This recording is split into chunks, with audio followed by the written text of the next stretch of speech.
Fantasy show time presenting rise of the guardians. ये कहानी उन सभी काल्पनिक कैरेक्टर्स की है जिनके नाम आपने कभी ना कभी सुने ही होंगे, जैसे सेंटा क्लॉज, टूथ फेरी, ईस्टर बनी, पिच ब्लैक, सैंडमैन और जैक फ्रोस्ट। इसलिए कहानी बहुत इंटरेस्टिंग होने वाली है, पूरी जरूर देखना। तो तैयार हो जाओ फैंटेसी वर्ल्ड में जाने के लिए। कहानी की शुरुआत में हमें एक लड़के को दिखाया जाता है जो अभी अभी बर्फ के तालाब से बाहर आया है। इसकी याददाश्त जा चुकी है। ये अपना नाम जैक फ्रोस्ट बताता है।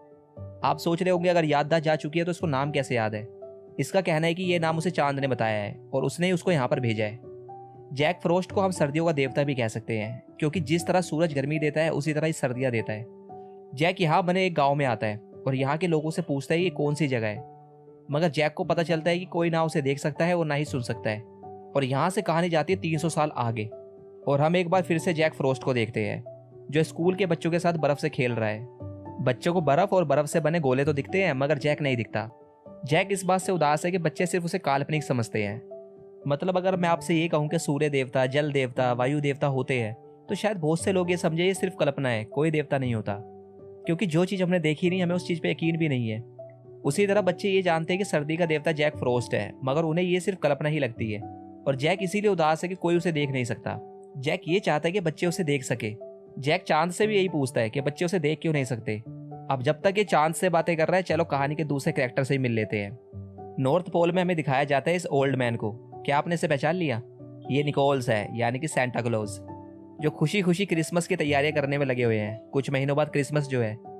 तभी इनका साथी इन्हें बुलाने आता है जो कि बहुत घबराया हुआ है।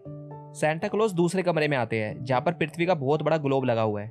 वो देखते हैं कि पूरी दुनिया पर एक काला साया छा रहा है। ये देखकर सेंटा पूरी दुनिया में एक सिग्नल भेजता है। ये सिग्नल उसने अपने सभी गार्डियंस को भेजा है, जिन्हें हम हिंदी में रखवाले कहते हैं। सबके सब गार्डियंस सेंटा के पास आते हैं। चलिए इनसे भी मिल लेते हैं। यह है टूथ फेरी। वो कहते थे ना बचपन में कि एक परी आएगी और दांत ले जाएगी, वो यही है। ये ईस्टर बनी है। इस ईस्टर बनी की क्रिश्चियन में बड़ी मान्यता है। वो ऐसे फर्टिलिटी और न्यू लाइफ का सिंबल मानते हैं, यानी कि वो ईस्टर बनी को शुभ मानते हैं। यह है सैंडमैन। ऐसा मानना है कि बच्चों को खूबसूरत सपने दिखाता है और उन्हें प्रेरणा देता है। इन सब का काम ही खुशियां, प्यार और जीवन में समृद्धि लाना है। सेंटा इन्हें बताता है कि मुझे लगता है वो काला साया पिच ब्लैक का था। इनकी बात चली रही होती है कि तभी चांद इन्हें एक आकृति बनाकर दिखाता है और सेंटा ठीक था, वो काला साया पिच ब्लैक का ही था।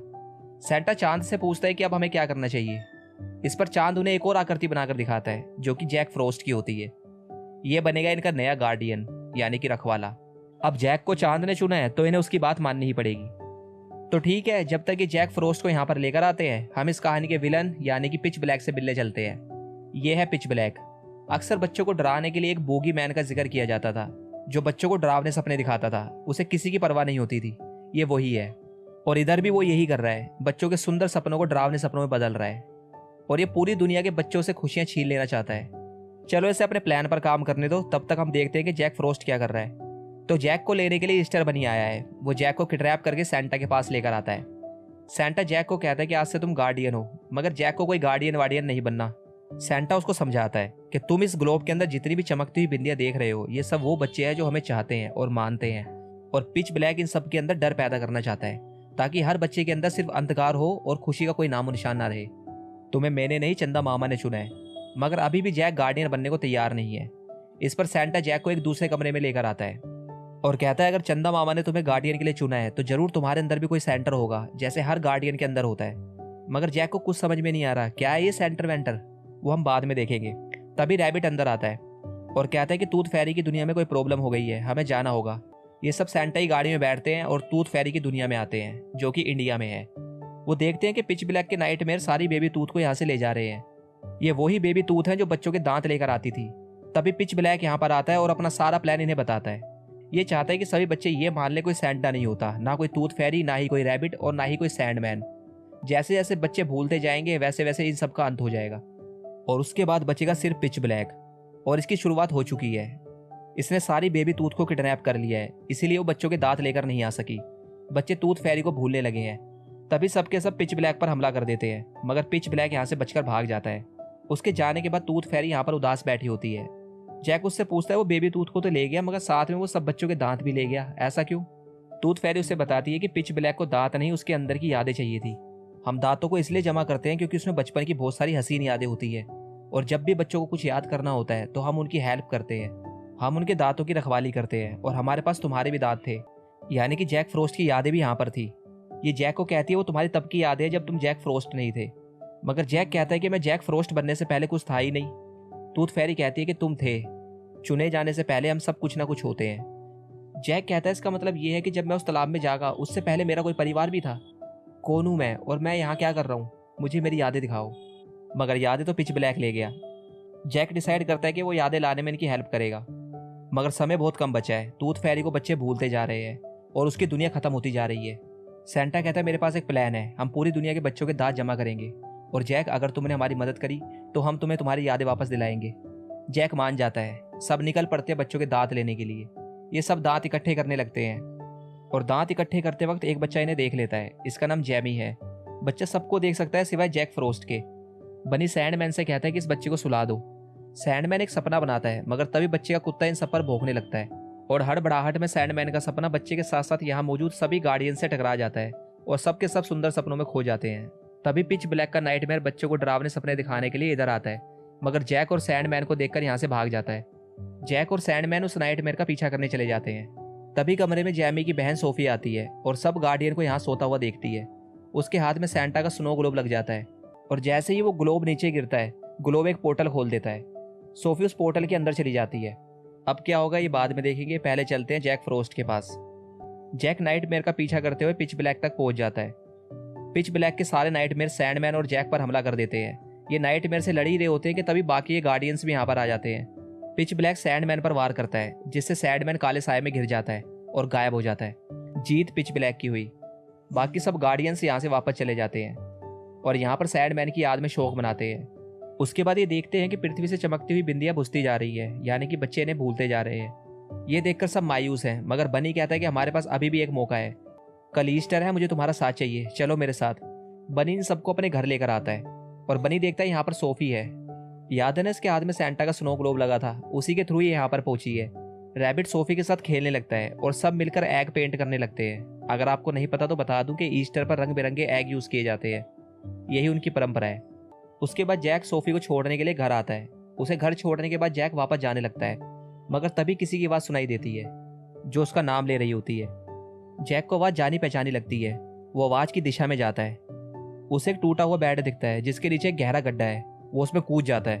वो देखता है ये पिच ब्लैक की जगह है जहाँ पे बेबी टूथ कैद है और वो आवाज उसके दांत में से आ रही थी जिसमें उसकी यादें कैद है।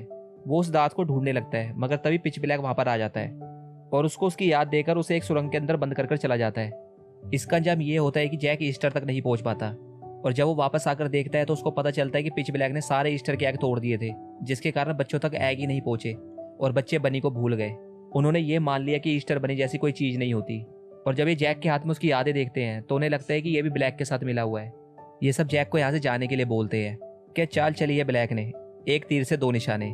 जैक को सबसे अलग भी कर दिया और बनी की यादें भी मिटा दी। जैक शर्मिंदा होकर अंटार्कटिका में अकेला मायूस खड़ा है। तभी यहाँ पर ब्लैक आता है और जैक को अपने साथ मिलाने की कोशिश करता है मगर जैक मना कर देता है। ब्लैक जैक को धमकी देता है, अगर तुम चाहते हो कि मैं इस छोटी बेबी टूथ को ना मारूं तो मुझे अपनी लाठी दे दो। इसी लाठी से जैक जादू करता है। जैक लाठी उसे दे देता है और बेबी टूथ को छोड़ने को बोलता है मगर ब्लैक उसे धोखा देता है। वो बेबी टूथ को उठाकर फेंक देता है और लाठी को तोड़ देता है और जैक पर एक जोरदार वार करता है और यहाँ से चला जाता है। जैक देखता है कि बेबी टूथ ठीक है और तभी उसे अपने दांत से एक बार फिर से आवाज आने लगती है। वो अपनी यादों को देखने लगता है। जैक देखता है कभी वो भी इंसान था, उसका एक परिवार भी था, उसकी माँ और बहन। और एक दिन अपनी बहन को बचाते हुए जैक पानी में डूब जाता है। जो आखिरी चीज वो देखता है वो चांद था और यहीं से हुई थी हमारी कहानी की शुरुआत। कहानी प्रेजेंट में आती है और जैक समझ जाता है कि चांद ने उसको ही क्यों गार्डियन के लिए चुना, क्योंकि उसने अपनी जान न बचाते हुए किसी और की जान बचाई। इसके बाद जैक अपनी शक्तियों से अपनी लाठी रिपेयर करता है और सीधा आता है बेबी टूथ के पास उन्हें आजाद कराने के लिए, मगर ये उड़ नहीं पाती। बस एक ही बच्चा बचा है जिसे अभी भी गार्डियंस पर यकीन है और वो है जिमी, जिसने उन्हें अपनी आंखों से देखा था। जैक जिमी के घर पर आता है। जिमी ईस्टर बनी के टॉय से कह रहा होता है कि सब मानते हैं कि तुम नहीं हो मगर मैंने तुम्हें देखा था। अगर वो सपना नहीं था तो तुम मुझे कोई इशारा करो ताकि मुझे पता चल सके वो सब सच था। जैक जादू से एक बनी बनाता है जो पूरे कमरे में घूमने लगता है। जिमी बहुत खुश होता है और जैसे ही रैबिट गायब होता है जिमी देखता है कि बहुत सारी स्नो उसके कमरे में उड़ रही है। जिमी कहता है जैक फ्रोस्ट। उसे अब ये भी यकीन हो गया कि जैक फ्रोस्ट भी सच में है, इसीलिए अब उसे जैक फ्रोस्ट भी दिखने लगता है। जैक फ्रोस्ट ये देखकर काफी खुश होता है कि पहली बार उसे किसी ने देखा है। तभी जैक देखता है कि घर के बाहर सैंटा और टूथ फेरी है, जिनकी शक्तियां बहुत ज्यादा कम हो चुकी है। ये अभी तक जैमी के कारण ही जिंदा है, इसलिए वो यहाँ पर आए हैं। जैमी इनसे मिलता है। यही सोच रहे हो ना बनी कहाँ पर है? ये रहा। हाँ बस थोड़ा सा छोटा हो गया है, क्या करें, बच्चे भूल गए हैं ना ऐसे। जैक बनी को कहता है कि शायद मैं भी आप सबको भूल जाता, मगर जैक फ्रॉस्ट ने मेरी मदद करी। ये सुनने के बाद सबके गिले शिकवे दूर हो जाते हैं। तभी पिच ब्लैक यहाँ पर आ जाता है। वो जैक फ्रॉस्ट को यहाँ देखकर बड़ा हैरान होता है, मगर अब ये बहुत ताकतवर बन चुका है। वो यहाँ पर जैमी को मारने आया है। जैमी को बहुत डर लग रहा है। जैक कहता है कि डरो मत, बल्कि इसकी बजाय हम बहुत मस्ती करेंगे। और जैक समझ जाता है यही उसका सेंटर है, बुरे वक्त को मस्ती कर कर अच्छे वक्त में बदल देना। जैक बर्फ का एक रास्ता बनाता है और जैमी और अपने साथियों के साथ मस्ती करता हुआ जैमी के दोस्तों के घर पे जाता है। जैमी के दोस्तों को जैमी के सिवा कोई और नहीं दिखता, क्योंकि इन्होंने सबको मानना छोड़ दिया है। मगर जैमी को इस तरह हवा में देखकर उन्हें फिर से सब पर विश्वास होने लगा है और अब उन्हें सब नजर भी आने लगते हैं। पिच ब्लैक कहता है तुम्हें क्या लगता है ये थोड़े से बच्चे तुम्हारी मदद कर सकते हैं? सब बच्चे ब्लैक के सामने डटकर खड़े हो जाते हैं और जैमी ब्लैक से कहता है मुझे तुमसे डर नहीं लगता। ब्लैक नाइट मेयर से बच्चों पर हमला करता है, मगर बच्चे डरते नहीं है। इसका अंजाम ये होता है कि उन बुरे सपनों में से सैंडमैन वापस निकल आता है और बुरे सपनों को अच्छे सपनों में बदल देता है। पूरी दुनिया के बच्चों में अच्छे सपने फैलाने लगता है, जिससे एक बार फिर से सबकी शक्तियां वापस आ जाती है। ब्लैक और गार्डियंस की लड़ाई होती है। एक बार ब्लैक ने सैंडमैन का अंत किया था, अब बारी सैंडमैन की है। वो ब्लैक को हरा देता है। सब एक बार फिर से मिल गए। पूरी दुनिया के बच्चों में अब विश्वास, उम्मीद और अच्छे सपने हैं। अब सब बच्चे पिच ब्लैक को भूल गए। पिच ब्लैक यहाँ से भागता है, मगर सैंटा उसे पकड़ लेता है। ब्लैक कहता है तुम जितनी मर्जी कोशिश कर लो, मगर बच्चों में डर हमेशा बना रहेगा। सैंटा कहता है तो क्या हुआ, जब तक एक भी बच्चे के मन में विश्वास है हम तुमसे लड़ते रहेंगे। मगर फिलहाल तो मुझे तुम डरे हुए लग रहे हो। और इसी के नाइट मेरे से घसीटते हुए पताल में ले जाते हैं, जहाँ से ये आया था। ब्लैक के जाने के बाद सैंटा जैक से कहता है क्या तुम शपथ लेते हो संसार भर के बच्चों की रक्षा करने की, उनकी उम्मीदें, उनकी ख्वाहिशें और सपनों की रक्षा करने की, क्योंकि यही हमारा काम है। जैक शपथ लेता है और अब से जैक ऑफिशियली गार्डियन बन गया। सब बहुत खुश होते हैं। उसके बाद ये बच्चों से मिलकर अपनी दुनिया में चले जाते हैं। तो इस कहानी का कंक्लूजन क्या निकला, यानी कि निचोड़? देखो, इंसान के अंदर सिर्फ दो एनर्जी होती है, पॉजिटिव और नेगेटिव। ये सिर्फ एक एनिमेशन मूवी नहीं थी, ये एक सोच थी। कहानी हमें बहुत कुछ सिखाती है। पिच ब्लैक कभी नहीं मरेगा, क्योंकि वो एक नेगेटिव एनर्जी है। जब भी आप उदास या हारा हुआ महसूस करेंगे तो समझ लेना उसने आपके अंदर से खुशी, प्यार और उम्मीद को मार दिया। और जब जब आपके अंदर खुशी, प्यार, विश्वास और उम्मीद बढ़ेगी, तब तब आपके अंदर पॉजिटिव एनर्जी बढ़ेगी और नेगेटिव एनर्जी की हार होगी। बाहर कुछ नहीं होता, जो भी होता है आपके अंदर ही तो होता है। जीने के दो ही तरीके हैं, अब आप हंसकर जीते हैं या रोकर, ये तो आप पर ही डिपेंड करता है। अगर वीडियो पसंद आई हो तो चैनल को पता है ना क्या करना है। Thank you.